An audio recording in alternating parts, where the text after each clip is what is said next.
আজকে বিশেষ আলোচনা করব শনিদেবের রাশি পরিবর্তন নিয়ে। শনিদেব 2025 থেকে 2028 পর্যন্ত অবস্থান করবে মীন রাশিতে। তো মিথুন রাশি সম্পর্কে বিশেষভাবে বলবো আজকে। তবে আলোচনাটি শুরু করার আগে সমস্ত দর্শক বন্ধুদের নমস্কার জানাচ্ছি, এবং যারা বহুদিন ধরে আমাদের এই অ্যাস্ট্রো এসএম বাংলা চ্যানেলের অনুষ্ঠান দেখছেন, হয়তো কৌতূহলবশত সাবস্ক্রাইব করেননি, তাদের কাছে বিশেষ অনুরোধ করব চ্যানেলটি সাবস্ক্রাইব করার জন্য। যদি অনুষ্ঠানটি ভালো লাগে তাহলে লাইক, শেয়ার, কমেন্ট অবশ্যই করবেন। তবে আমি কোনো দর্শক বন্ধুদের বিভ্রান্তের মধ্যে রাখতে চাই না।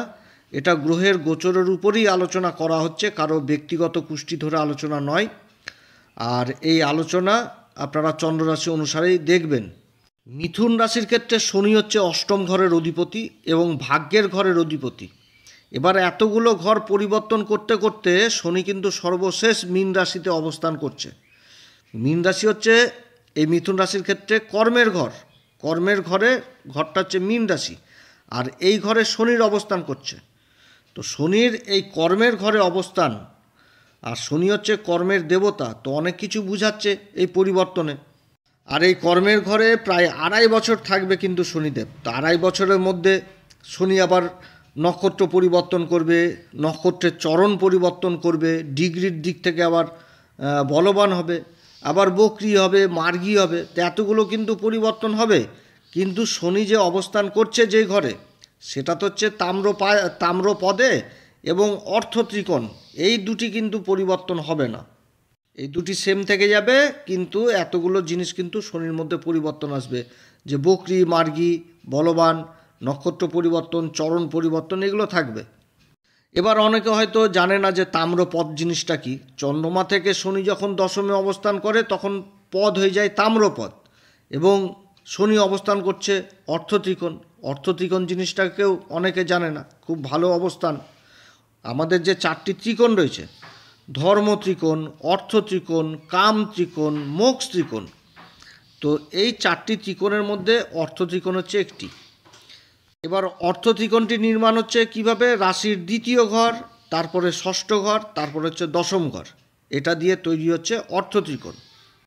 তো শনি মিথুন রাশির ক্ষেত্রে কারক গ্রহ। শনির যে আগের অবস্থান ছিল ভাগ্যের ঘর, নিজের মূল ত্রিকোণ রাশি কুম্ভ রাশিতে, এটাও মিথুন রাশির জন্য যথেষ্ট ভালো ছিল।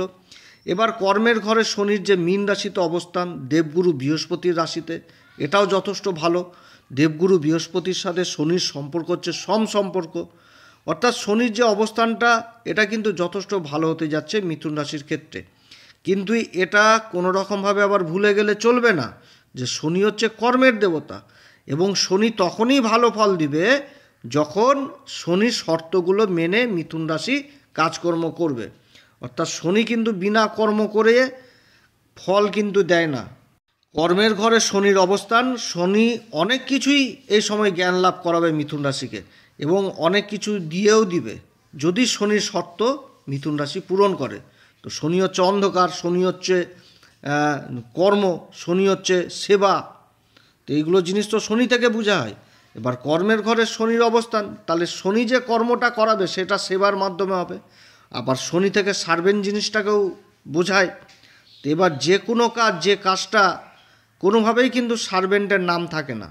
যেমন কোনো একটা বড় রাস্তা তৈরি হচ্ছে দীর্ঘদিন ধরে, বা কোনো একটা বড় বিল্ডিং তৈরি হচ্ছে দীর্ঘদিন ধরে, বা কোনো একটা বড় ব্রিজ তৈরি হচ্ছে, বা কোনো একটা বড় প্রজেক্ট বহুদিন ধরে চলে আসছে, তো যখন ওটা এন্ড হয়ে যায় তখন কিন্তু দেখা যায় যে কোনো মন্ত্রী বা কোনো নেতা আসে ওই বিল্ডিংটা উদ্বোধন করে দিল, বা ব্রিজটার উদ্বোধন করে দিল, বা প্রজেক্টটা উদ্বোধন করে দিল, যে এই রাস্তাটা কিংবা ওই বিল্ডিংটা বা ওই প্রজেক্টটা এই মন্ত্রী দ্বারাই নির্মাণ হয়েছে। কিন্তু তার পিছনে যে যত লোকের সেবা থাকে এইটা কিন্তু মানুষে মানে সেটা কিন্তু হয় না, তখন কিন্তু ওই নেতা মন্ত্রীদের নামই চলে আসে।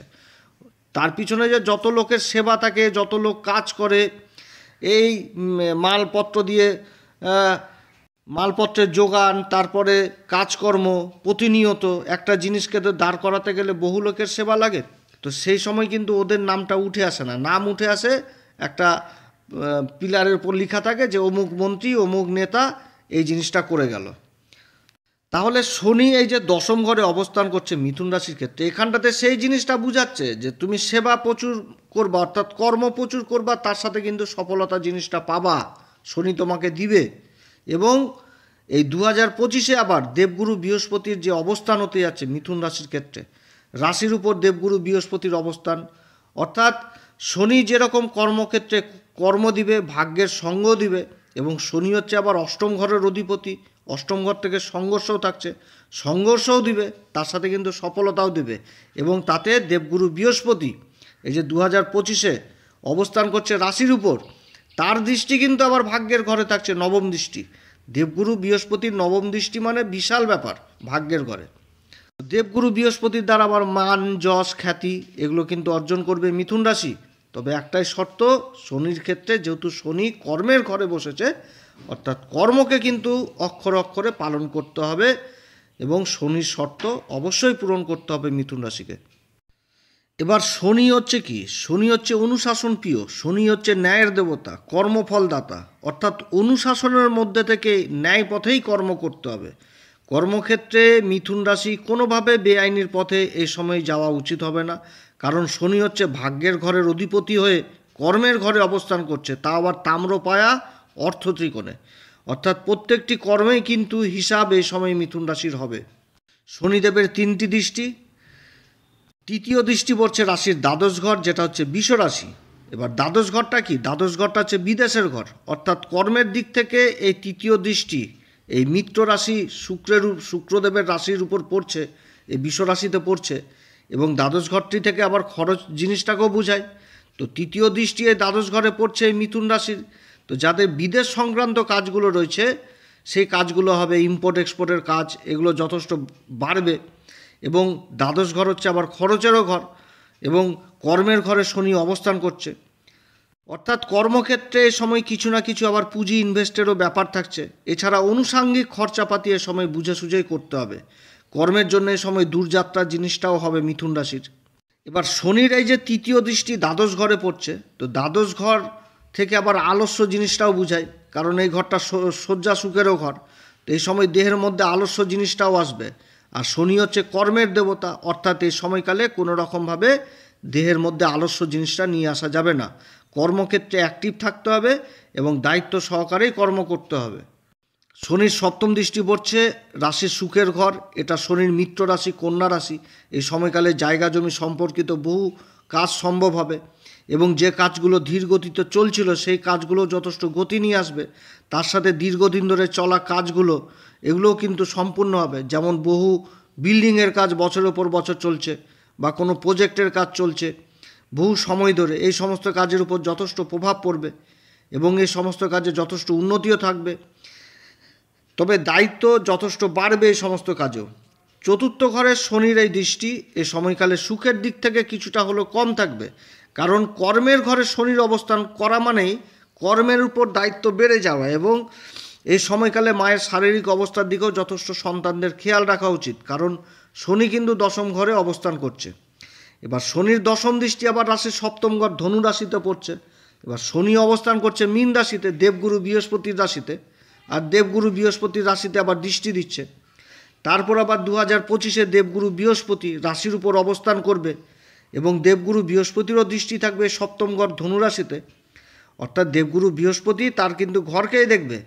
এবং এই 2025-এ আবার দেবগুরু বৃহস্পতি তার উচ্চ ঘর কর্কট রাশিতে অবস্থান করবে, যেটা হচ্ছে রাশির দ্বিতীয় ঘর, এবং দেবগুরু বৃহস্পতির দৃষ্টি এই কর্মের ঘর মীন রাশিতেও থাকবে, এবং তার সাথে শনির উপরও থাকবে। অর্থাৎ এই 2025-এ সম্পূর্ণভাবে দেবগুরু বৃহস্পতির সান্নিধ্যে শনি থাকছে, এবং গুরুর দৃষ্টি যখন পড়ে তখন যথেষ্ট ভালো ফলই আশা করা যাচ্ছে।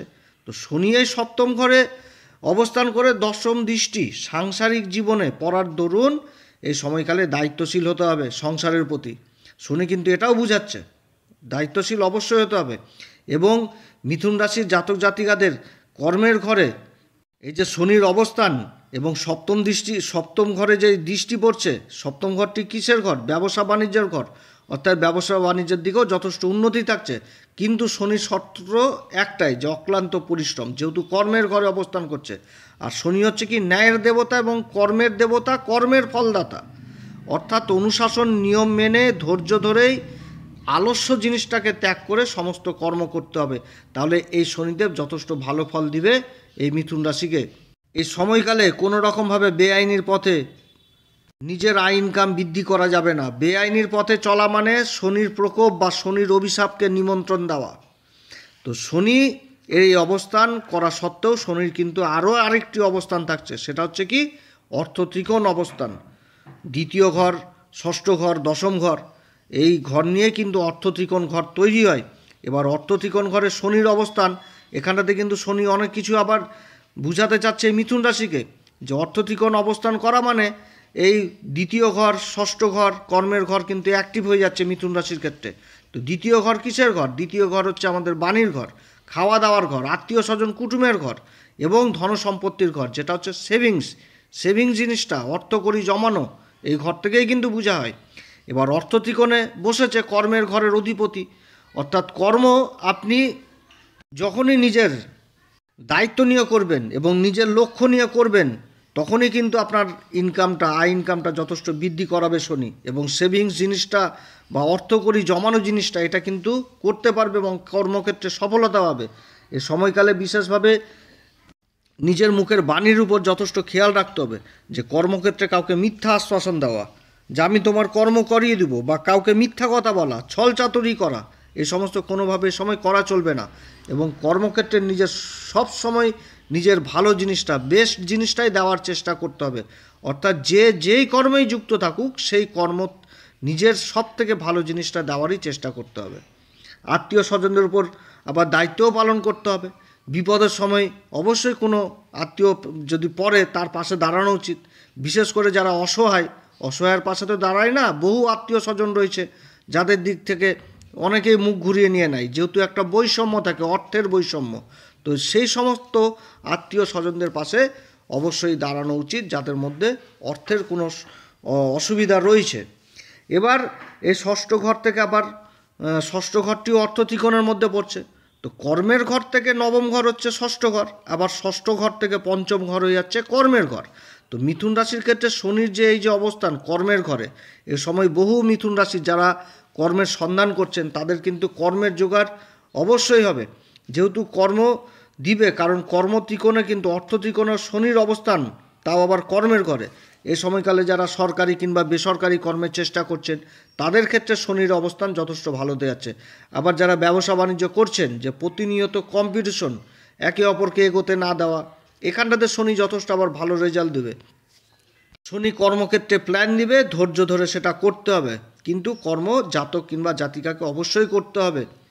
অর্থাৎ এই অবস্থান ভালো হতে যাচ্ছে এই যে কর্মের ঘর, অর্থ ত্রিকোণে এবং তাম্রপায়াতে শনিদেবের অবস্থান যথেষ্ট ভালো। তাম্রপায়ার অবস্থান আমাদের জ্যোতিষশাস্ত্র মতে সব থেকে ভালো অবস্থান।